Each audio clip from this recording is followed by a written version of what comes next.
Hello everyone, it's me again, and I hope and I wish all of you are doing well. So now let's move forward. We have seen so far the national symbols related areas in the last class, and now in this part we'll try and understand some of the other informations which are in news and are having likelihood of having a question in the examination, right? So here, first issue we'll see is related to Kulbhushan Jadhav. First, please do remember, I have kept on telling you people, and that's why we have not discussed too many stories, too many interesting information that way, which appeal most of the people in terms of finding themselves more interested in that, engrossed in those information, because the questions don't come from those information. Like we have seen, there used to be huge coverage in news channels, on print media and other places also, and similarly we have seen nowadays number of coverage with respect to the various issues, especially in electronic media and as well as print media both. But these information, they do not become the question of the examination. So always remember, all of you please, that the questions in the examination, they come from the different areas, and I have already told you that my intention is only this, that so we can cover those information which are relevant from the examination point of view, not from your entertainment, not from your interest point of view. For that, you already have so many number of people helping you out over there, and that's why we'll be focusing on that. Just to put the things in context, some of the information here. Who's Kulbhushan Jadhav? A retired Indian Navy officer born in Maharashtra, Sangli. He was sentenced to death by a Pakistani military court on the charges of espionage and terrorism in April 2017. Later, India moved to the International Court of Justice in May 2017. When India moved to International Court of Justice in May 2017, International Court of Justice asked Pakistan not to go ahead with the execution of Kulbhushan Jadhav, and kind of a stay was asked from Pakistan to put on a stay, so for the execution of Kulbhushan Jadhav is considered. And then eventually ICJ proceeded forward, and finally in July 2019, ICJ ruled that Pakistan must undertake an effective review and reconsideration of the conviction and sentence of Jadhav. So it was not as if that Jadhav shall be freed. It was that there shall be an effective reconsideration, review of the Jadhav sentence, and shall be a proper opportunity, shall be given, proper principle of natural justice to be followed. ICJ also ruled that India shall be given a consular access. Pakistan claims that Jadhav was arrested from Balochistan. However, India says, and India believes so, that he was doing his business in Iran, and then he was arrested from Iran. He was kidnapped from Iran, and then he was brought to the Pakistan. And this is a whole kind of a one ploy of Pakistan to bring some sort of a disrepute to India. However, time and again we have seen Pakistan failing into their such kind of a exercise. They have always not have got that kind of a success which they hope for, because one thing is very simple, because they are thinking wrong. This is one. Now, so Kulbhushan Jadhav related, that's the information. But from the examination point of view, if in your examination the question mainly pertains to ICJ, because this whole story surrounds the ICJ. So this is what International Court of Justice. Here we will cover that International Court of Justice, ICJ, popularly called as International Court of Justice, ICJ. ICJ is a successor. ICJ is a successor to PCIJ. तो पहला तो एक question, ICJ ने किसे replace करके अपना ICJ किसे replace करके एस्टैब्लिश हुआ है, और ICJ has replaced which of the following bodies? A option में लिखा होगा permanent court of arbitration, international tribunal on the law of the seas, international court of arbitration, international criminal court, ऐसे नाम लिखे होंगे. तो किसको रिप्लेस करके ये आया है? That is called the PCIJ. So which of the following was a प्रेडेसेसर to ICJ, or ICJ is a successor to of what? ICJ is successor to PCIJ, that is Permanent Court of International Justice. Permanent Court of International Justice. Permanent Court for International Justice, that is PCIJ. PCIJ, what was PCIJ? PCIJ was a judicial organ. PCIJ was a judicial organ of League of Nations. League of Nations was an organization that was established, organ of League of Nations.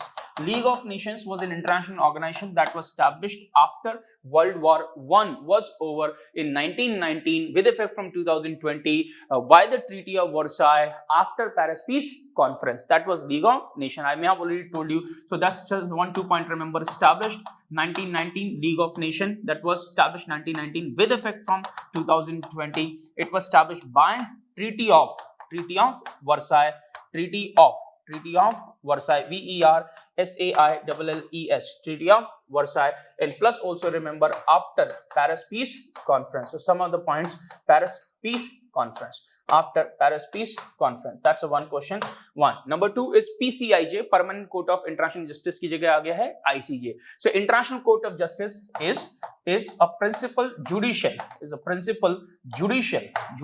organ of United Nations. Principal judicial organ of United Nations. United Nations has got 6 organs, and among those 6 organs, one organ is a ICJ, International Court of Justice. तो पहली बात ICJ क्या है? This is ICJ. ICJ is having its headquarters. ICJ का headquarters कहाँ पर है?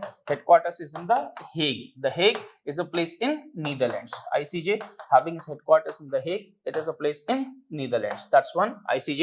ICJ में कितने judges होते हैं? So answer is 15 judges. 15 judges. There may be some ad hoc judges. There may be some ad hoc judges.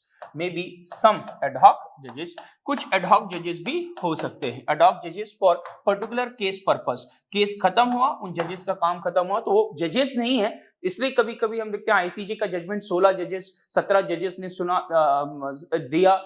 ICJ has or 16 judges or 17 judges in the ICJ have come with the ICJ verdict, maybe by 15-2, 14-3, etc. In those cases, the additional judges must be the ad hoc judges appointed for the temporary purposes. That's the 15 judges. What is the tenure of this 15 judges here? That is one term per term. This is 9 years. So this is 9 years. 9 years कितने साल के लिए होते हैं? 9 years के लिए.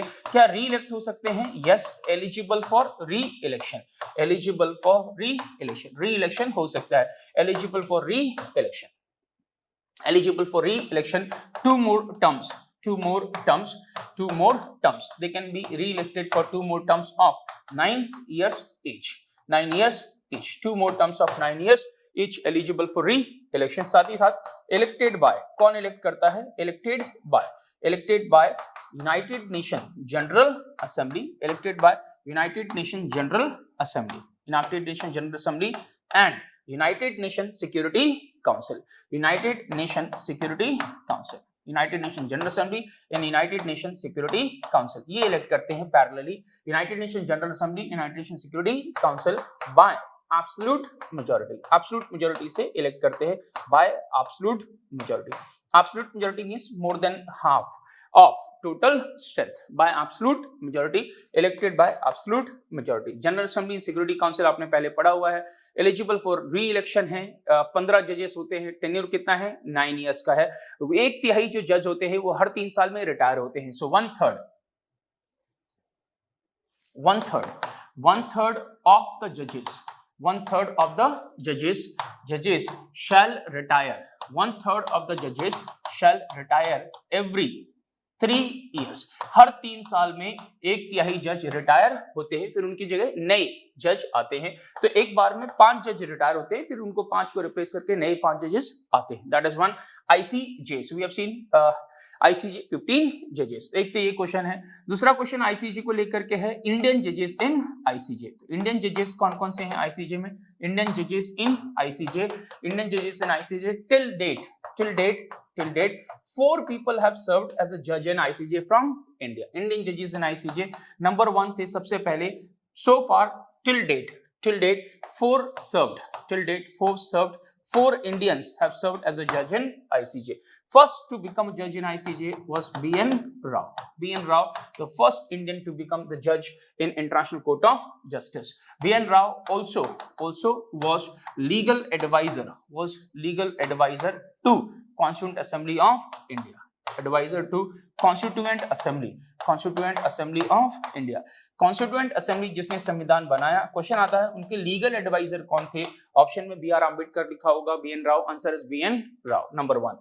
Number 2 is doctor Nagendra Singh, this is Nagendra Singh he also served, Nagendra Singh कौन है? Nagendra Singh former chief election commissioner of India, former chief election commissioner, ये इलेक्शन कमीशन के तौर पे भी इन्होंने काम किया है। So former chief election commissioner of India, former chief election commissioner of India Nagendra Singh also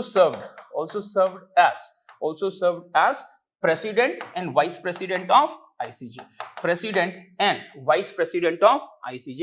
ये प्रेसिडेंट और वाइस प्रेसिडेंट ऑफ ICJ के तौर पे भी इन्होंने काम किया है, president and vice president of ICJ। He has also served as a president, vice president of ICJ. He has died in the Hague. इनकी डेथ हेग में ही हुई थी, तो बाद में इनकी डेथ वहीं पर होगी, नागेंद्र सिंह। फिर इसके बाद में जो थर्ड पर्सन इंडिया से जज बने हैं और वो है डॉक्टर थर्ड इंडियन जो है वो है RS पाठक। तो थर्ड इज RS पाठक। और फोर्थ इंडियन जो अभी भी है वहां पर, दैट इज दलवीर भंडारी। ये इस समय जज हैं, presently an Indian in ICJ, presently an Indian judge in ICJ, presently an Indian judge in ICJ। अभी दलवीर भंडारी हैं, has been serving for second tenure, अभी दूसरे टेन्योर के लिए काम कर रहे हैं, serving for second, अब इनका दूसरा टेन्योर चल रहा है वहां पर। ये ऑलरेडी एक बार सर्व कर चुके हैं, री इलेक्ट हुए थे पिछली बार, और जब इनका री इलेक्शन हुआ तो इनके खिलाफ जो कैंडिडेट थे वो ब्रिटेन के थे और पहली बार यूके के थे, और पहली बार ऐसा हुआ कि permanent member, UK permanent member of security council है, और एक परमानेंट मेंबर से वहां पर परमानेंट मेंबर की कंट्री से, परमानेंट मेंबर जो एक कंट्री है उससे कोई पर्सन वहां पर जज नहीं है, पहली बार हुआ है, that country is UK. Dalveer Bhandari, so 4 Indians have served as a judge in ICJ। You please remember one important point, that not more than one person shall be from the one country। So it means in ICJ how many judges are there? 15 judges, 15 जजेस हैं, but वो those 15 judges, all 15 from different countries, ये अलग अलग countries से होते हैं। इसका मतलब है at a given point in time no more than one judge shall belong to the same country, that is not more than one judge, एक जज से ज्यादा नहीं, not more than one judge shall belong to same country, एक जज से ज्यादा same country से बिलोंग करते हुए पर्सन नहीं होने चाहिए इन द ICJ। इसका मतलब हुआ कि सारे के सारे 15 हमेशा कहां से होते हैं? अलग अलग कंट्री से होते हैं, जिसमें से एक अभी इस समय इंडिया से हैं, that is Dalveer Bhandari is a former supreme court जज। तो एग्जामिनेशन के लिए ये दलवीर भंडारी जो फॉर्मर सुप्रीम कोर्ट जज भी रह चुके हैं, farmer supreme court judge। In fact, when he became the judge in the ICJ, he was a sitting Supreme Court judge. That is, remember Dalveer Bhandari. So from the examination point of view, International Court of Justice, अगर examination में आता है तो ये कुछ important points हैं International Court of Justice related। दो important चीजें याद रखना, Permanent Court of International Justice, and number 2, इसका headquarters is in the Hague, Netherlands, and number 3, important remember, 4 Indians have served as a judge in the ICJ। That's remember, one is so Kulbhushan Jadhav and ICJ का question. फिर एक नया अभी Rajeev Kumar has recently he was a election commissioner, he recently become a new election commissioner after the resignation of Ashok Lavasa जो है वो ADB चले गए हैं, now move to ADB क्या है? Asian Development Bank। ADB is Asian Development Bank। तो examination के लिए एक तो क्वेश्चन आपका हो गया है ADB का, एशियन डेवलपमेंट बैंक, और दूसरा क्वेश्चन है इलेक्शन कमीशन से। तो नाम याद रखेंगे, Rajeev Kumar is a new election commissioner after the resignation of Ashok Lavasa. किसके रेजिग्नेशन के बाद? अशोक लवासा, या अभी ADB इंडिया से कौन चले गए हैं? That is Ashok Lavasa. He is a retired IAS officer of 1984 of Jharkhand cadre, and now CEC Sunil Arora, EC Sushil Chandra. तो अभी जो इलेक्शन कमीशन ऑफ इंडिया है वो 3 मेंबर बॉडी है, तो इसमें इस समय Sunil Arora is a chief election commissioner and Sushil Chandra is election commissioner और न्यू इलेक्शन कमिश्नर आए हैं राजीव कुमार. सो कुछ पॉइंट्स अगर इससे रिलेटेड देखेंगे एग्जामिनेशन के लिए तो what are the various questions which you need to prepare, जैसे हमने पहले भी देखा है. Number 1 is from ADB. So what is ADB? ADB, that is Asian Development Bank. Asian Development Bank. ADB. Asian Development Bank. ADB. ADB is also called as World Bank of Asia. World Bank of Asia. इसको ये nickname बोल देते हैं कि Asia की world bank, इसी को बोलते हैं world bank of Asia. ADB. ADB is having, it was established in 1966. It is having its headquarters in Manila. That is a place in Philippines. This is Philippines, Manila. It is having its headquarters Philippines. It is having 67 members. इसमें से कुछ members जो हैं वो Asia से हैं, Asia and Pacific, and some countries are from outside. Other countries also. इसका मतलब अगर उसमें लिखा सिर्फ एशिया के ही मेंबर्स इसके मेंबर बन सकते हैं तो वो स्टेटमेंट सही नहीं है. एशियन डेवलपमेंट बैंक हेडक्वार्टर्स कहां पर है? Manila. established in 1966. It is having 67 members. It is also called as a World Bank of Asia. ये क्या करता है? एक रिपोर्ट पब्लिश करता है. It publishes one report. ये रिपोर्ट पब्लिश करता है, उसको बोलते हैं एशियन डेवलपमेंट आउटलुक. क्वेश्चन आता है एग्जामिनेशन में, एशियन डेवलपमेंट आउटलुक कौन पब्लिश करता है? तो Asian development outlook is one of the publication of Asian development bank. Asian development outlook is publish by ADB. Asian development bank में जो chairperson होता है, एडीबी का चेयरपर्सन, ये चेयरपर्सन हमेशा एक ही कंट्री से होता है. Chairperson has always been from Japan. ADB का चेयरपर्सन हमेशा जापान से रहा है आज तक. तो एग्जामिनेशन में आता है किस कंट्री का पर्सन आमतौर पे एडीबी का चेयरपर्सन रहता है? आज तक हमेशा जापान से ही रहा है, तो आंसर इज जापान. हालांकि ऐसा कहीं लिखा नहीं कि जापान से ही होना है, बट चूंकि राइट जापान इज सिग्निफिकेंट और in fact remember the number 1 among the contributors in the Asian Development Bank, and that's to remember this person is always from Japan. So one is this chairperson has always been from Japan. Number 2, ADB, Asian Development Bank. ADB provides loans. ADB provides loans to both. It provides loans to government sector. It provides loans to government sector and as well as it provides loans to private sector. दोनों को मिलती है. Public sector को भी loan देता है और private sector को भी लोन देता है. ADB provides loans to both government sector as well as the private sector. एक और क्वेश्चन आता है, ADB is also called as soft loan window of Asia. Soft loan window of Asia. इसको बोलते हैं soft loan window of Asia. And at the global level, who's called as a soft loan window of the world? So the soft loan window of the world at the global level, the soft loan window of the world is at global level. किसे कहते हैं? At global level, this is IDA, International Development Association. International Development Association, IDA. International Development Association is called as the soft loan window of the world. Soft loan window of the world. जो market rate पर loan मिलते हैं उनको बोलते हैं hard loan. Right, this is called as hard loan. Hard loan means loans at market terms and conditions. At market conditions और near market condition, उनको बोलते हैं hard loans. और दूसरे होते हैं soft loans. What do you mean by soft loans? Soft loans का मतलब है वो loans जो easy terms and condition पर मिलते हैं. Soft loan means loans at easy terms and conditions. Easy terms and conditions. Market rate पर जो लोन्स नॉर्मली, जैसे वर्ल्ड बैंक है, वर्ल्ड बैंक में आईबीआरडी इस तरीके के लोन देता है, आईडीए इस तरीके के लोन देता है, लेकिन जो एडीबी है, एशियन डेवलपमेंट बैंक है, वो दोनों तरीके के लोन देता है. तो एडीबी हार्ड लोन्स भी देता है और साथ ही साथ सॉफ्ट लोन भी देता है. But ADB popularly also known as the soft loan window of Asia. IDA is called as soft loan window of the world. So एक एग्जामिनेशन का क्वेश्चन याद रखेंगे ये है.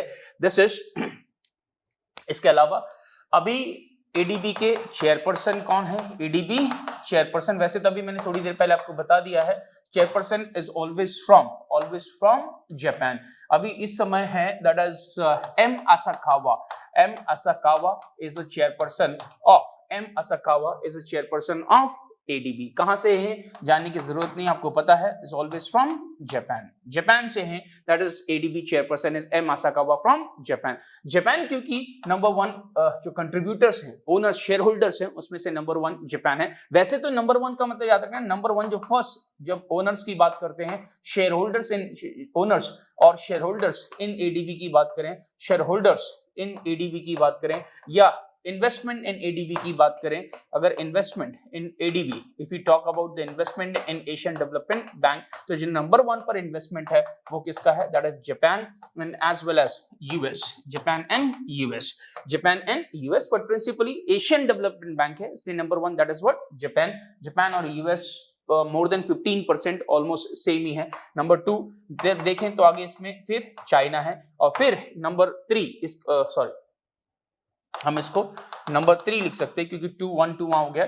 नंबर 3 पर देखेंगे तो फिर कौन है? चाइना। और नंबर 4 पर देखेंगे तो फिर कौन है? That is India. तो वो जॉइंटली नंबर 1, बट नंबर 1 जब अगर एग्जामिनेशन में एक चुनना है तो आंसर याद रखना जापान। हालांकि अभी अक्टूबर 2018 के डेटा के हिसाब से देखेंगे तो दोनों के बराबर ही हैं, तो नंबर 1 दैट इज जापान। अगर एक ही चुनना है तो जापान, चेयरपर्सन हमेशा जापान से होता है, चाइना, फिर उसके बाद में इंडिया, और उसके बाद में फिर Australia, followed by Australia. So India is a significant contributor when it comes to the Asian development banks. That's one Asian development bank which is having headquarters in Manila. In fact remember, एक और चीज याद रख सकते हो, जानकारी के लिए बता रहा हूं, ये जो मनीला है, एडीबी का headquarters Manila, right, this is exam में मनीला आता है, दिस इज एडीबी हेडक्वार्टर्स कहां पर है? This is Manila.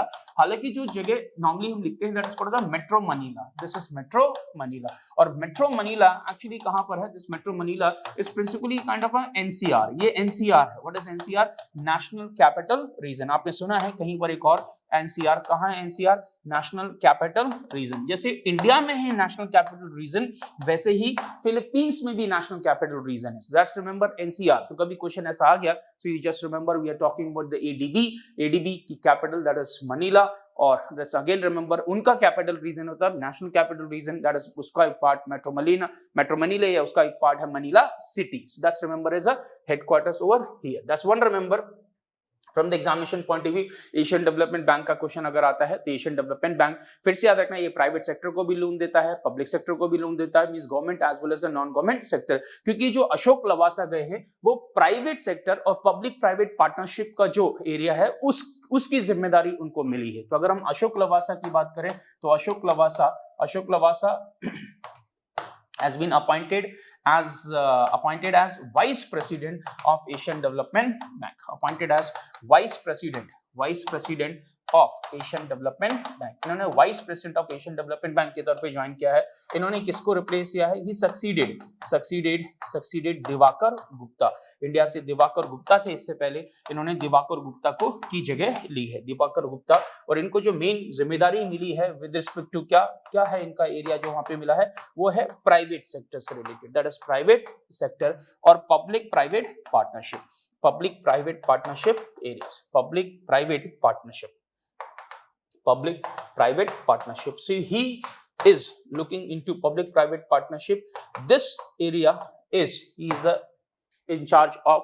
So vice president with this kind of a portfolio, that is Ashok Lavasa, the election commission। एक और आप जानकारी interestingly from the examination point of view can remember, दूसरी बार हुआ है कि कोई इलेक्शन कमिश्नर ने अपना टेन्योर पूरा करने से पहले यहां से रिजाइन कर दिया है from the election commission of India. और उनसे पहले जिसने किया था, अभी हमने थोड़ी देर पहले नाम देखा था, और वो है नागेंद्र सिंह, जो इंटरनेशनल कोर्ट ऑफ जस्टिस में जज बने थे। सो please remember the election commission from election commission resigning before completing term before completing term, अपना टर्म कंप्लीट करने से पहले रिजाइन करना। So number 1 was that is Nagendra Singh, this is Nagendra Singh, जो उस समय के chief election commissioner, that's Nagendra Singh. जब थे तब election commission of India single member body हुआ करती थी, तो जो इलेक्शन कमिश्नर है वही चीफ इलेक्शन कमिश्नर, तो एक ही, क्योंकि चीफ इलेक्शन कमिश्नर 1989 तक election commission of India was a single member body. 1989 में इसे 3 मेंबर बॉडी बनाया गया। फिर बाद में अगेन इसको 1993 तक हम देखें तो फिर क्या है, 3 मेंबर बॉडी के तौर पे चला, फिर इसको 1 मेंबर बॉडी बना देगा, और फिर 1993 में जो है ये बिकेम 3 मेंबर बॉडी, और तब से लेकर के अब तक ये 3 मेंबर बॉडी के तौर पर काम कर रहा है। सो that is what is over here is remember कि सिंगल मेंबर बॉडी, फिर 3 मेंबर बॉडी, फिर सिंगल मेंबर बॉडी, फिर 3 मेंबर बॉडी। अब इस समय ये 3 मेंबर बॉडी है। 1970s में जब हम बात कर रहे हैं नागेंद्र सिंह की, तो उस समय it was a single member body, Nagendra Singh. और दूसरा अभी हमने देखा है दैट इज अशोक लवासा। तो ये 2 लोग हैं जिन्होंने रिजाइन किया है from the election commission of India. Nagendra Singh कहां पहुंच गए थे, टू आईसीजे, और ये कहां पहुंचे हैं, to ADB, Asian development bank, vice president ADB, और ये जज आईसीजे। और बाद में Nagendra Singh is the only Indian to become the vice president as well as the president of the International Court of Justice। 4 जो हमने Indians देखे उनमें से एक इंडियन ऐसे हैं जो वाइस प्रेसिडेंट और प्रेसिडेंट ऑफ आईसीजे के तौर पे काम किया है, दैट इज नागेंद्र सिंह। ये कहां से थे, election commission of India, the former chief election commissioner of India, that is Nagendra Singh, right. तो हमने एक तो ये इनके बारे में देख लिया।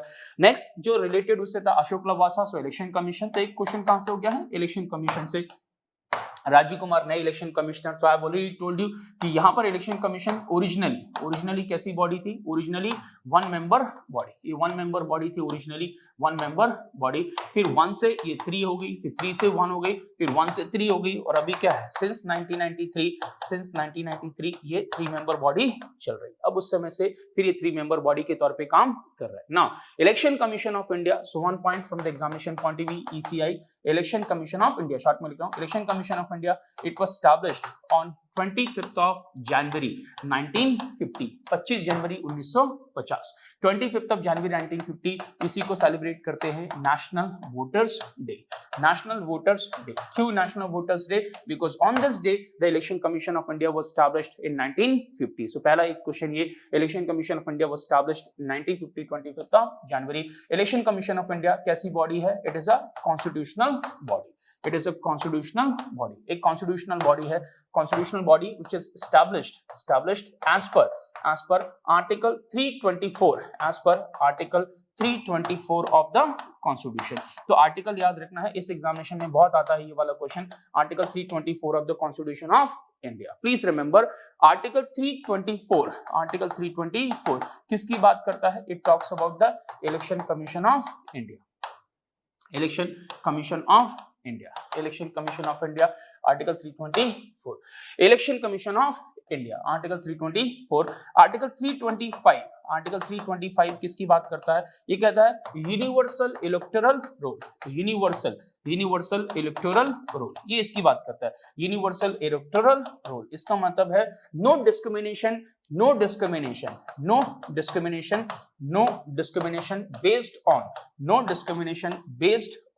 based on religion, no discrimination based on religion, race, caste and sex, religion, race, caste and sex।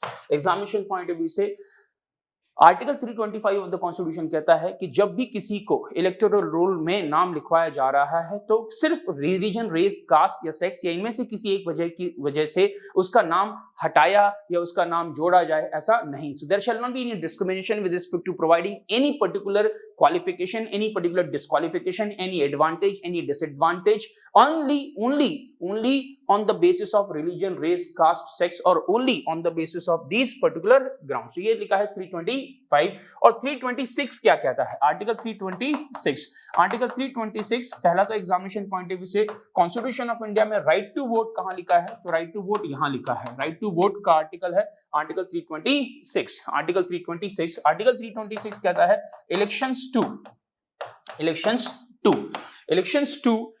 To state legislative assembly, election to state legislative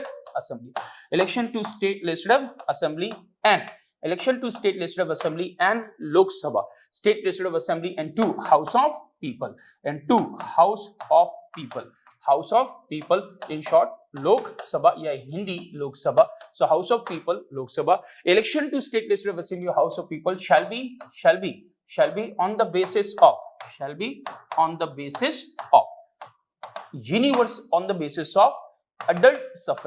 adult suffrage.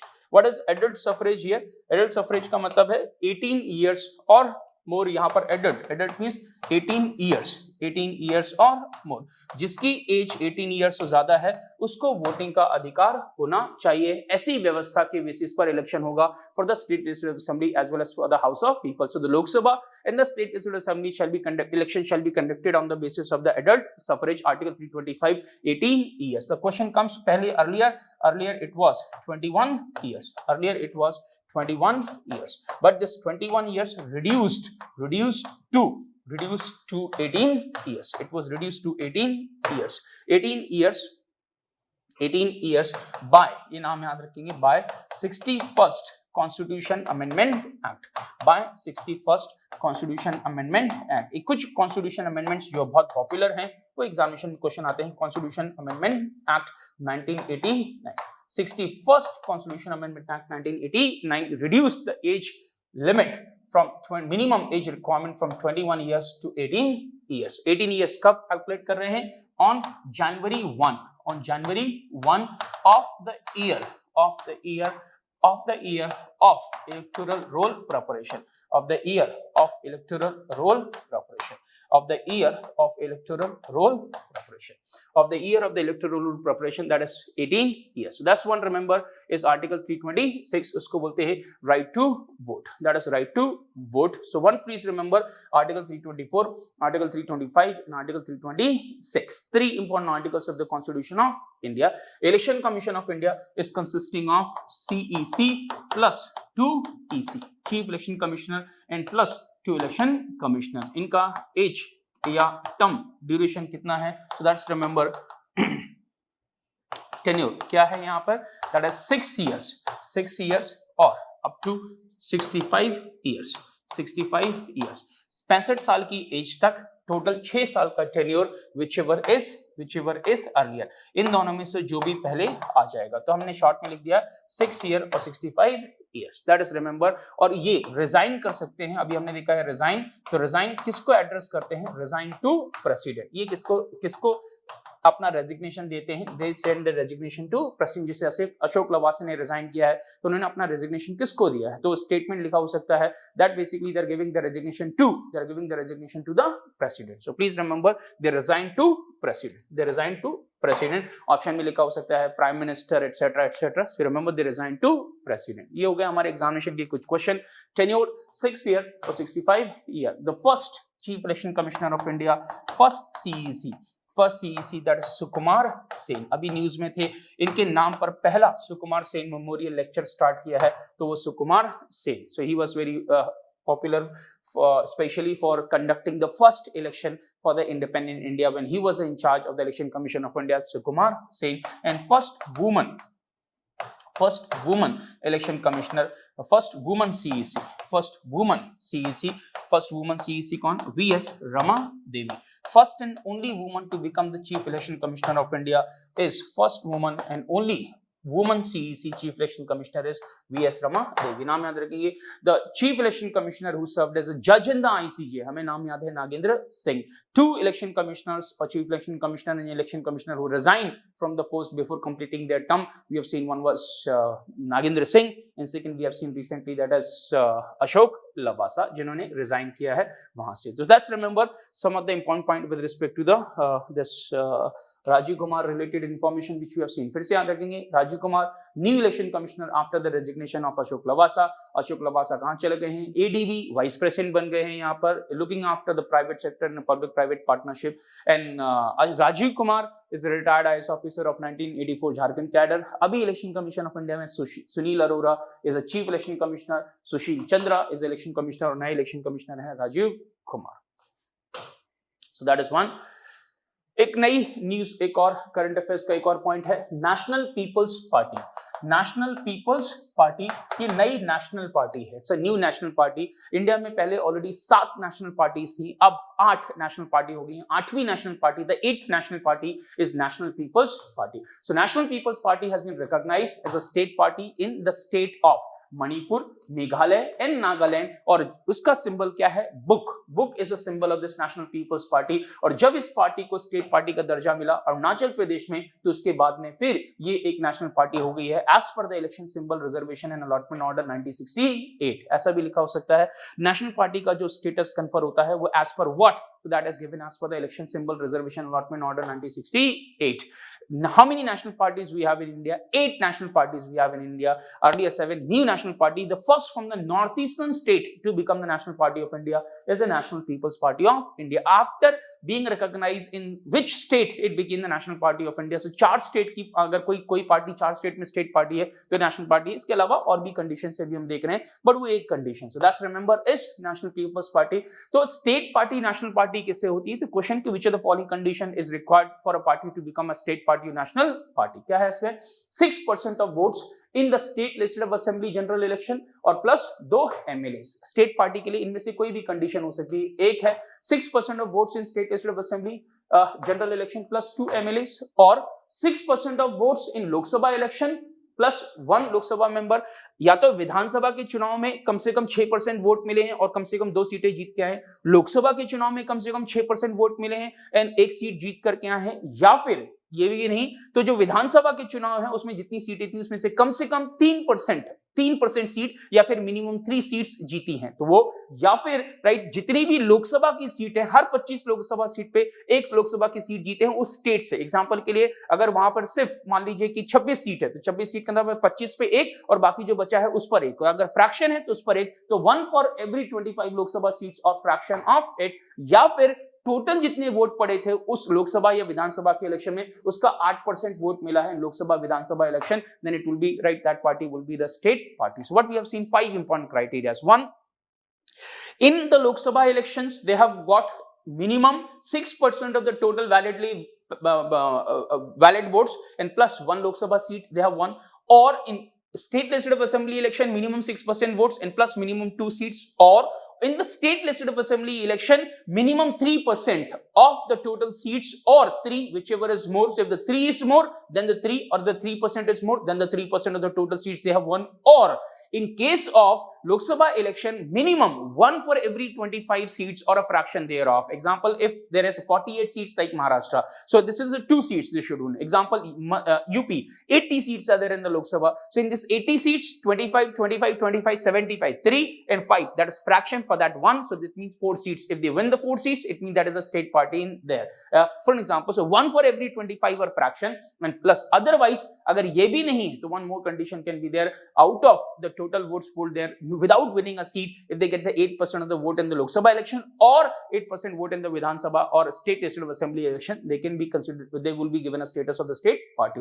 Next, if you see national party, so first point, any party which is having a state party status in the 4 states, minimum 4 states can become a national party, or remember, if that 2% of the Lok Sabha seats from the minimum 3 states, कम से कम 3 states से 2% of Lok Sabha उन total Lok Sabha की seat, तो total Lok Sabha अगर हम बात करें 543 seats हैं, तो 543 सीट्स इन लोकसभा, जब इसका चुनाव होगा तो इसकी 2% सीट्स जीतनी है। 2% का मतलब हो गया है 11 सीट्स। 11 सीट्स जीत करके आनी है कितने स्टेट से? 3 स्टेट से। अगर ये हुआ तो भी नेशनल पार्टी, और अगर ये नहीं है तो एक और तरीका हो सकता है कि विधानसभा या लोकसभा के जनरल इलेक्शन में कम से कम 4 स्टेट में 6% वोट मिला है, 6% वोट्स इन लोकसभा और state legislative assembly election in 4 states separately, and plus साथ ही साथ प्लस नॉट और प्लस 4 लोकसभा सीट्स कहीं से भी किसी भी स्टेट से, 1 से 4 हो सकती है या मल्टीपल से हो सकती है। जैसे भी यहां पे देगा 11 सीट लेकिन 3 स्टेट से होनी चाहिए। इसका मतलब है अगर 11 बात करें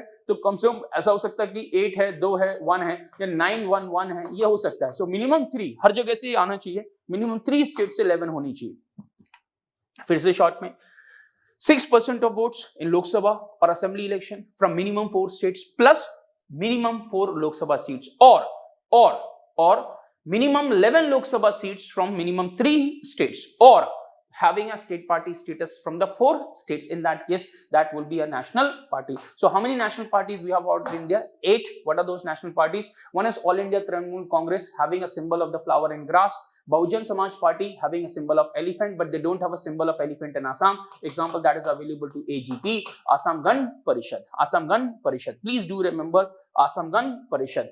वैसे तो यूएस के इलेक्शन भी न्यूज में है। यूएस के इलेक्शन में किसी का ऑफिशियल सिंबल नहीं है, लेकिन अगर अनऑफिशियल सिंबल देखें तो there are the 2 parties, one is the Republican Party and second is the Democratic party.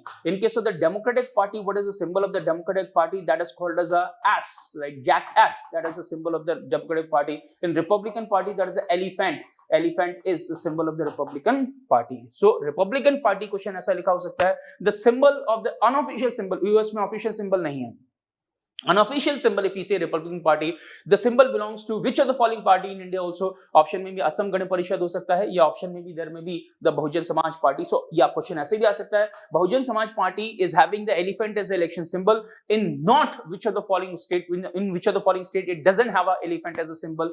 Answer 1 will be what is, for example, Assam, and there is Assam Gan Parishad. Bharatiya Janata Party is having the lotus, Communist Party of India CPI, ears of corn and sickle, that is ears of corn and sickle, and CPI Marxist, that is having hammer, sickle and star, hammer, sickle and star, and Indian National Congress, that is hand, Nationalist Congress Party NCP, that is clock, and the latest national party of India is National People's Party, it is having a symbol of book. So that's, remember, is one of the information with respect to national parties. Right now, one current issue is there that's related to the World Food Prize. World food Prize, छोटा सा question आ जाएगा examination में किसी भी। World food prize 2020 किसको मिला है? Indian American soil scientist हैं, that is doctor Ratan Lal. So one question नाम याद रखेंगे, जब भी प्राइजेस, अवार्ड्स, ऑनर्स की बात करें तो 2, अगर प्राइज पॉपुलर है तो प्राइज का क्वेश्चन आता है, और अगर पर्सन पॉपुलर है तो पर्सन का भी क्वेश्चन आता है। जैसे वर्ल्ड फूड प्राइज, ये प्राइज ज्यादा पॉपुलर है तो प्राइज का भी क्वेश्चन आता है, और अगर इंडियन को मिला है तो फिर वो नाम याद रखना है, Indian American soil scientist doctor Ratan Lal, for developing and main streaming a soil centric approach to increasing food production, or for increasing food production that restores and conserves natural resources and mitigate the climate change. So in harmony with the nature, how the food production can be increased by mainstreaming a soil centric approach, that is, remember, is the main focus of the Indian American soil scientist Dr. Ratan Lal. तो नाम याद रखेंगे किसको मिला है इस बार का world food prize? The world food prize is doctor Ratan Lal, doctor Ratan Lal, doctor Ratan Lal. This is Indo American, that is doctor Ratan Lal. अब पहली बात तो वर्ल्ड फूड प्राइज, कुछ पॉइंट याद रखेंगे। वर्ल्ड फूड प्राइज, एक सेकंड में देखता हूं, स्लाइड्स में तो नहीं है कुछ इंफॉर्मेशन, अगर है तो वहीं पढ़ लेंगे। नहीं है तो world food Prize, first of all, it was established in 1986. It was established by famous Norman E. Borlaug. जब भी पेपर में कभी नाम आए इनका, नॉर्मन ई बोरलॉग बहुत पॉपुलर है। Norman E Borlaug, famous agriculture scientist, he has been conferred upon with the Nobel Peace Prize in 1970, Nobel Peace Prize 1970। इनको बोलते हैं फादर ऑफ ग्रीन रेवोल्यूशन। इन्होंने फूड प्रोडक्शन की फील्ड में बहुत काम किया है, फूड एंड एग्रीकल्चर के एरिया में बहुत काम किया है, famous agriculture scientist Norman E Borlaug. और जब भी याद रखना, फूड एग्रीकल्चर अवार्ड, अगर नॉर्मन ई बोरलॉग का कोई नाम लिखा है तो समझ जाना वो किससे रिलेटेड है, फूड एग्रीकल्चर रिलेटेड कुछ ना कुछ वहां पर होगा, that is Norman E Borlaug. Norman E Borlaug के साथ एम एस स्वामीनाथन जी ने भी काफी काम किया हुआ है। और ये जो वर्ल्ड फूड प्राइज है, established in 1986 and it was given first given in 1987। और पहले रेसिपिएंट कौन थे? M S Swaminathan, first given 1987 and the first recipient was MS Swaminathan. MS Swaminathan को इंडिया में बोलते हैं father of green revolution, examination point of view से। लेकिन अगर सिर्फ इतना क्वेश्चन आए कि who among the following is called the father of green revolution, और उसमें दोनों नाम दिए हो, नॉर्मन ई बोरलॉग और MS स्वामीनाथन, तो पहला ऑप्ट करना है नॉर्मन ई बोरलॉग, बहुत पॉपुलर हैं, उनको बोलते हैं father of green revolution world wide. India में तो फिर भी जब 1960s में green revolution हुआ using the high yield variety of the Mexican dwarf wheat. So remember, many people played important role, including the MS Swaminathan, but still second option, that's MS Swaminathan. MS Swaminathan is also called as a father of green revolution in India. Father of green revolution, father of green revolution in India. In India. So दो, एक तो इस बार doctor Ratanlal को मिला है, तो सबसे पहला 1987 में किसको मिला था? MS स्वामीनाथन. प्राइज मनी कितना है? This is prize money of World Food price is $250,000 US. ये US डॉलर का सिंबल, $250,000 US, that is a prize money. It is also called as Nobel of agriculture. इसको नोबेल ऑफ एग्रीकल्चर भी बोल देते हैं, that is World Food price. ऐसा कोई नाम फॉर्मल नहीं है, नॉट फॉर्मल, लोग बोल देते हैं, एग्जाम में आ जाता है, उसके लिए पढ़ रहे. It is also called as Nobel of agriculture. Remember this World Food price very popular. Indians, अगर हम बात करें इंडियन रिसिपिएंट या Indian origin person recipient, Indian citizens और इंडियन ओरिजिन रिसिपिएंट. अभी जैसे हमने देखा यहाँ पर दिस रतनलाल, वो क्या है? इंडो अमेरिकन हुए. जैसे इससे पहले संजय राजाराम वो भी इंडिया में बॉर्न हुए थे, वो he was born in Uttar Pradesh, but he is presently the citizen of Mexico. तो बाद में दूसरी कंट्रीज की सिटीजनशिप, तो इसलिए हम यहाँ पे लिख रहे हैं इंडियन ओरिजिन और इंडियन. जो सबसे पहला वो हमने नाम लिखा ही है अभी, MS स्वामीनाथन. ये इनको मिला है MS स्वामीनाथन के अलावा और किसको मिला है? फेमस है वर्गीस कुरियन. कभी आपने नाम सुना हो, अलग से क्वेश्चन आता है. Verghese Kurien is known as father of white revolution. अभी हमने देखा है MS Swaminathan father of green revolution, Verghese Kurien is called as the father of white revolution in India. White revolution की जब हम बात करते हैं तो हम बात कर रहे हैं milk production, father of milk production related revolution in India. It is also called as Operation Flood. एक अलग से क्वेश्चन आता है, ऑपरेशन फ्लड क्या है? ऑपरेशन फ्लड एक नाम दिया, an operation in order to increase the milk production in India. So flood से कोई लेना देना नहीं. Operation Flood means with respect to the increase in the milk production. That is a Varghese Kurien. Varghese Kurien के अलावा BR बरवाले, इनको बोलते हैं father of Indian seed industry. That is father of Indian seed industry in India. BR Barwale, industry in India. BR Barwale इनको मिला है. BR बरवाले के अलावा फिर और नाम देखेंगे तो G गुरुदेव खुश, दैट इज खुश, इनको मिला है. गुरुदेव खुश, ये इनको मिला था for golden rice, for the development of miracle rice. इनको मिराकल राइस के लिए मिला है, तो ये नाम याद रखेंगे, मिराकल राइस. जी खुश.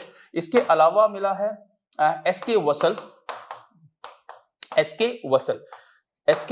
सुरेंद्र वसल. SK वसल को मिला है फॉर क्वालिटी प्रोटीन मेज.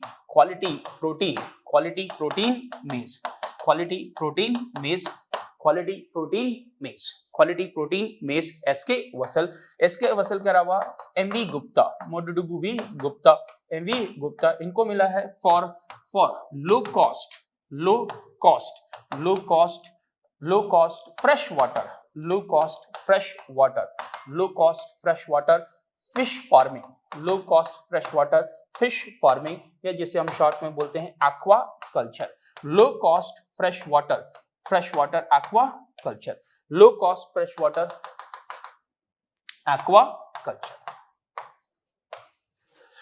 Cost fresh water fish farming और low cost fresh water aquaculture, that is MV Gupta. और हमने देखा है पॉपुलर थे Sanjay Raja Ram, citizen of Mexico से इंडो मैक्सिकन. ये इंडो मैक्सिकन संजय राजा राम, इनको मिला है for developing many hybrid varieties of wheat. Hybrid varieties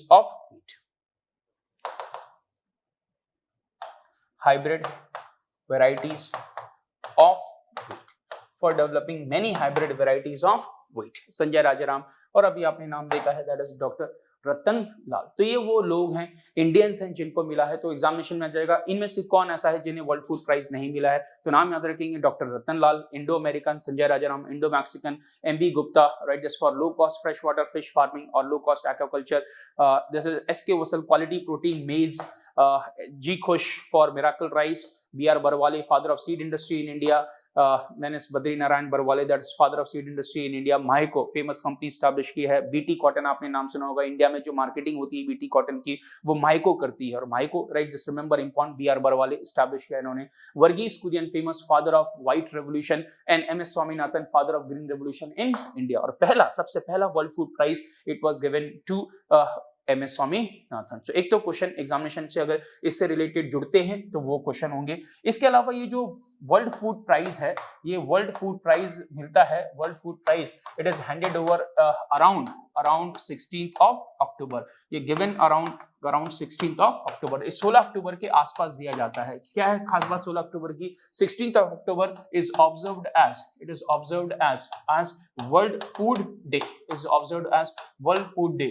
जब हमने शुरू में क्लास स्टार्ट की थी तब मैंने आपको बताया था किस किस टाइप के क्वेश्चन आते हैं, उनमें डेज भी हैं, पर्सन्स भी हैं, प्लेसेस भी हैं, अवार्ड्स भी हैं, ऑनर्स भी हैं, लेकिन हम उन चीजों को मिक्स करके एक साथ लेकर के चल रहे हैं ताकि टॉपिक वाइज आपको सारी चीजें याद भी रहे, होती भी जाएं। जैसे भी आपने देखा नागेंद्र सिंह मैंने आपको आईसीजी के साथ पढ़ाया, लेकिन उनका रेफरेंस आपको यहां पर भी मिल गया कि नागेंद्र सिंह के साथ साथ फिर वो इलेक्शन कमिश्नर थे, चीफ इलेक्शन कमिश्नर, जिन्होंने रिजाइन किया और आईसीजी में जाकर के जज बने। और वही हम न्यूज में देख रहे हैं कि जो अशोक लवासा थे वो भी इलेक्शन कमिश्नर थे, उन्होंने रिजाइन किया। तो आज तक से 2 इलेक्शन कमिश्नर ऐसे रहे जिन्होंने अपने टर्म को पूरा नहीं किया है और वो फिर छोड़ करके कहीं दूसरी जगह चले गए। जैसे पहले वहां पर नागेंद्र सिंह गए, यहाँ पर ये एडीबी चले गए, Asian development bank. So information को अगर आप पढ़ेंगे कनेक्ट करके तो एग्जाम के क्वेश्चन भी हो जाएंगे, शायद याद रखना भी रिलेटिवली थोड़ा आसान होगा आपको। वर्ल्ड फूड प्राइज कब दिया जाता है? Around 16th of October। क्या है 16th of October? World food day. क्यों मनाते हैं 16th of October को? क्योंकि 16th of October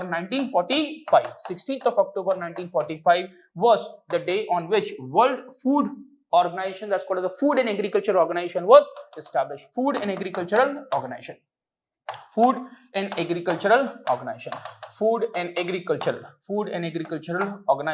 was established. Food and Agricultural Organization was established. इसका establishment हुआ Food and Agricultural Organization, इसीलिए 16 अक्टूबर को सेलिब्रेट करते हैं, ऑब्जर्व करते हैं world food day. Food and Agricultural Organization, इसको शॉर्ट में बोलते हैं FAO, FAO, FAO। इसका हेडक्वार्टर्स कहां पर है? Headquarters is in Rome. Headquarters is in Rome. इसका हेडक्वार्टर्स कहां पर है? Rome. Rome is a place in Italy, Italy में है। Rome is a place in Italy. FAO, food and agricultural organization, having its headquarters in Rome. So हमने ये देख लिया फूड एंड एग्रीकल्चरल ऑर्गेनाइजेशन। इसके अलावा 16 अक्टूबर वर्ल्ड फूड डे, इस दिन मिलता है World food Prize. Prize money देख लिया, नाम देख लिए हैं, उनके कंट्रीब्यूशन देख लिए हैं, वो एग्जामिनेशन में क्वेश्चन आता है। White operation flood, white revolution, या फिर नाम लिखा रहेगा green revolution, quality protein maize, miracle rice, ऐसे नाम लिखे रहते हैं। So these are the various areas which we are covered.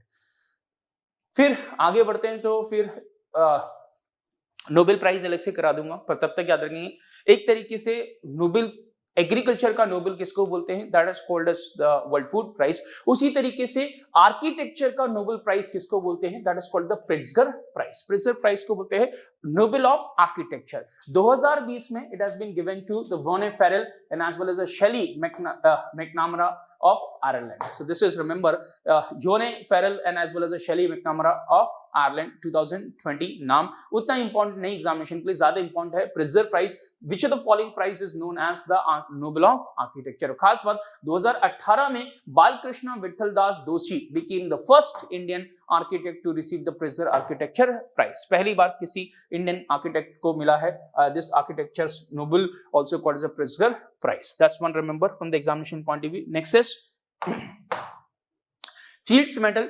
Fields medal को बोलते हैं नोबेल ऑफ मैथमेटिक्स। तो ये एक तरीके से Nobel of what? Nobel of what? जैसे अभी हमने देखा नोबेल ऑफ एग्रीकल्चर, फिर है नोबेल ऑफ आर्किटेक्चर, उसी तरीके से बोलते हैं Nobel of mathematics. Nobel of mathematics ज्यादातर लोग 2 प्राइजेस के बीच को बोलते हैं, एक है फील्ड्स मेडल और दूसरा है अबेल प्राइज। दोनों में एक डिफरेंस क्या है? अबेल प्राइज हर साल मिलता है आमतौर पे, और साथ ही साथ इसमें एज की लिमिटेशन नहीं है, लेकिन जो फील्ड्स मेडल है वो उसमें अंडर 40 जो मैथमेटिशियंस होते हैं उनको मिलते हैं, और इंटरनेशनल मैथमेटिशियंस यूनियन की जब कांग्रेस होती है हर 4 साल में, तो वो उस फिर इंटरनेशनल मैथमेटिशियन यूनियन उसको चुनते हैं। इसलिए कभी कभी डिपेंड करता है कि कुछ लोग सिर्फ फील्ड मेडल को नोबेल ऑफ मैथमेटिक्स बोलते हैं और कुछ लोग जो है अबेल प्राइज को मैथमेटिक्स का नोबेल बोलते हैं। तो दोनों एग्जामिनेशन को याद रखेंगे। Which fields medal, number 1 is fields medal to mathematicians under 40 years, there is an important under 40 years of age at the International Congress of the International Mathematical Union. A meeting take place over there, that's remember every 4 year, जब भी इनकी meeting होती है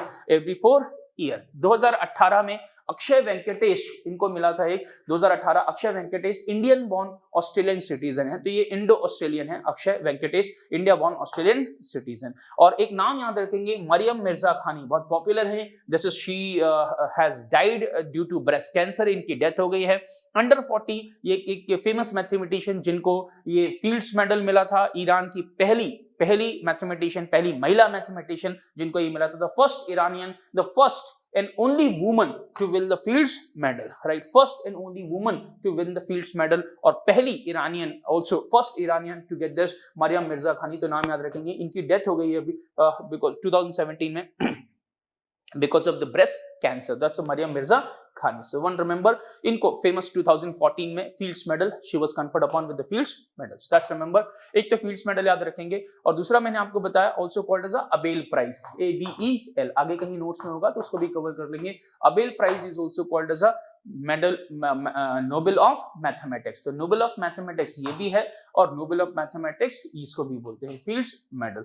अब चूंकि mathematics की बात करें तो मैथमेटिक्स में एक फेमस प्राइज मिलता है, उसको बोलते हैं शस्त्र Ramanujan prize. SASTRA Ramanujan prize. It was established by SASTRA क्या है, this is Shanmugha arts science technology research academy, SASTRA. ये है SASTRA, located near Kumbakonam Tamil Nadu, that is a place Srinivasa Ramanujan's hometown is, just remember it is given every year to young mathematicians।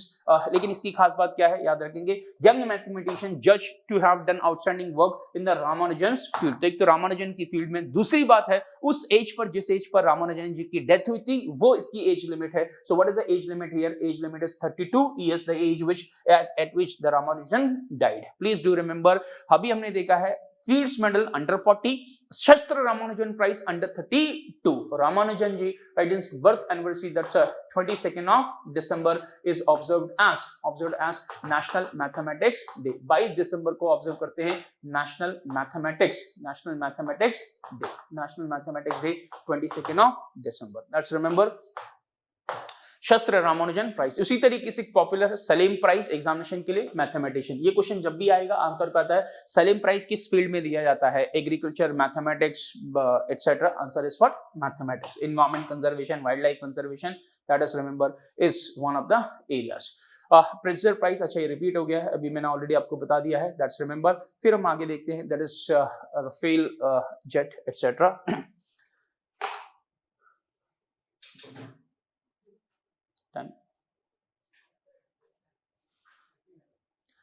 So this is one area, remaining we'll see this around maybe 1 hour lecture or so may be there। बाकी चीजें फिर हम इसके आगे वाले lecture में देखेंगे। Thank you very much for attending the class, please do take care of yourself।